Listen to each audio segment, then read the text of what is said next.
So I'm very pleased to say that we're back at the wine store at La Hogue with the ever-impressive Mary and Barry, of course. Great to be back with you. How are you both? Oh, we're fine, thank you. Lovely day yesterday, wasn't it? Yeah, we've had some really good weather recently, haven't we?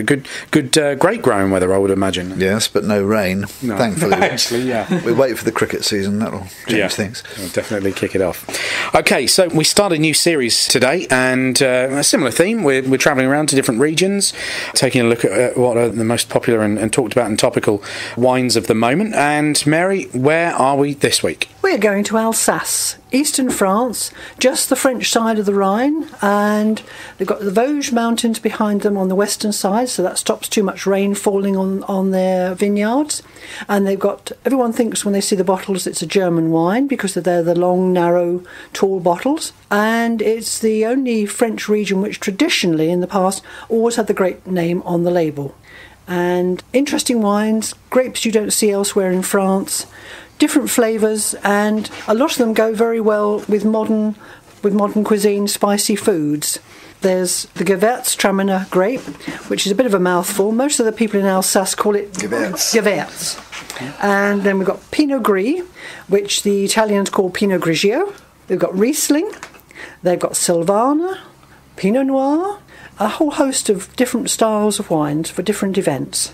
Very aromatic, flavoursome wines and so many different grape varieties, so there's a lot of variety to choose from there.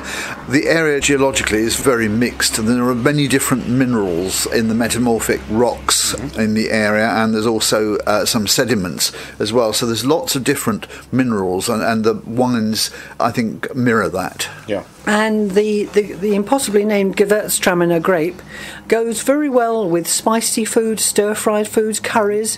Hasn't got a lot of acidity in it. It's lovely sort of lychees. Or somebody described it the other week as Turkish delight and rose petals. And it yes, really, that's right. We're having a tasting here, and this was a customer, and yes, we had one of these bottles open, and that was their response. And it's remarkably true, actually. Yes. It's quite amazing. It's got a really distinct spicy character, really interesting. The Pinot Gris, going back to Gewürztraminer briefly, you can get it from dry to quite sweet. But none of them have got that acidic bite that you get, say, with a Sauvignon Blanc. Yeah. So I deal with stir-fries, curries again. Then there's Pinot Gris, which the Italians call Pinot Grigio, so you get that spicy character again. Not bone dry, also works very well with spicy foods. They also work well with cheese. The French are inclined to have them with pâté de foie gras and things like that when they're sweeter, which is something we don't tend to follow in this country. It's a bit of a rich combination. And then there's the mighty Riesling grape. Yes. One of the noble grapes. Of course, we normally think of Riesling as being German, but, well, of course, this is an area which has changed its allegiance through time.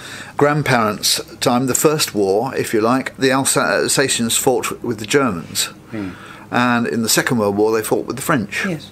So their tombstones for the family graveyard looks really rather curious, you know.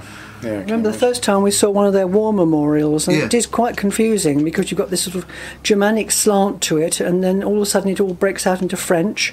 But they didn't have, the ordinary people in Germany, in Alsace, didn't have much choice about what they were doing.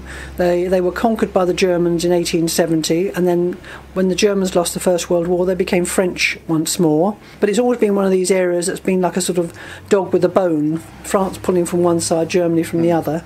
They've settled down now and they're very French, aren't they? Yes, they regard themselves as Alsatians first and foremost, I think.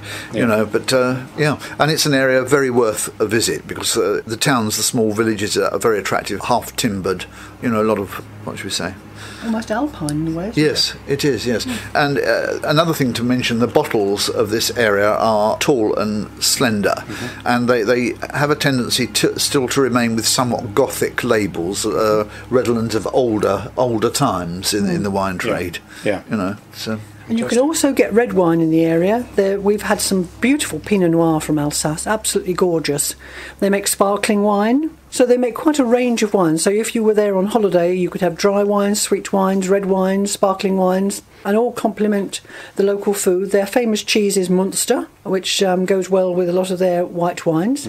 And we don't do it a lot in this country, pairing cheeses with sweeter wines or dry wine with white wines. But it works very, very well. You get wines that are just a little bit on the sweeter side and you get quite a salty cheese. It's an absolute wonderful combination. Yeah. Really beautiful. Yeah, fantastic.